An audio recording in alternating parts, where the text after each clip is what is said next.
नंदन one में एक नन्ही चिड़िया रहती थी, जिसके दो मुंह थे। दो मुंह होने के कारण वह चिड़िया दूसरे पक्षियों से बिल्कुल विचित्र दिखती थी। वह चिड़िया एक बरगद के पेड़ पर घोंसला बनाकर रहती थी। एक दिन वह चिड़िया जंगल में भोजन की तलाश में इधर उधर उड़ रही थी। अचानक चिड़िया के दाएं वाले मुंह की नजर एक लाल फल पर पड़ी।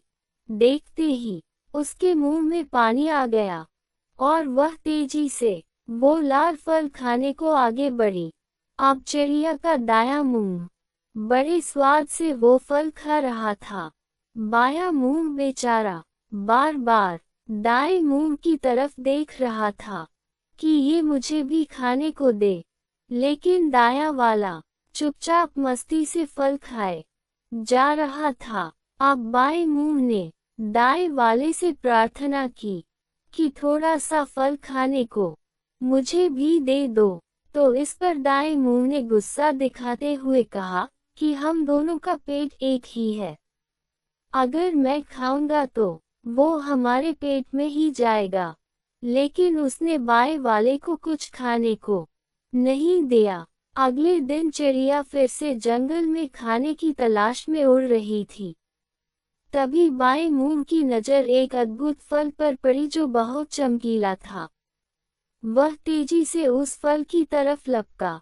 अब जैसे ही वो फल खाने को हुआ, तुरंत पास बैठे एक कौवे ने चेतावनी दी कि इस फल को मत खाओ, ये बहुत जहरीला है। ये सुनकर दायां मुंह भी चौंका और बाएं से प्रार्थना की कि इस फल को मत खाओ, ये हमारे लिए बहुत खतरनाक साबित होगा। लेकिन बाएं मुंह को तो दाएं से बदला लेना था।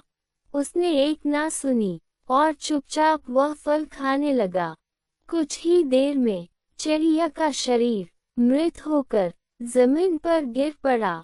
दोस्तों, कहानी सुनने में तो आनंद आया होगा, लेकिन जब मैं आपको इसकी शिक्षा बताऊंगा तो आपकी आंखें फटी रह जाएंगी। आजकल के माहौल में देखा जाता है कि एक ही परिवार के लोग एक दूसरे से ईर्ष्या करते हैं, एक दूसरे से दुश्मनी रखते हैं, लेकिन जब भी वह एक दूसरे को नुकसान पहुंचाने का सोचते हैं या एक दूसरे से बदला लेने का सोचते हैं, तो नुकसान पूरे परिवार का ही होता है। इसलिए एक दूसरे से मिलजुल कर रहें, क्योंकि अगर परिवार का एक भी सदस्य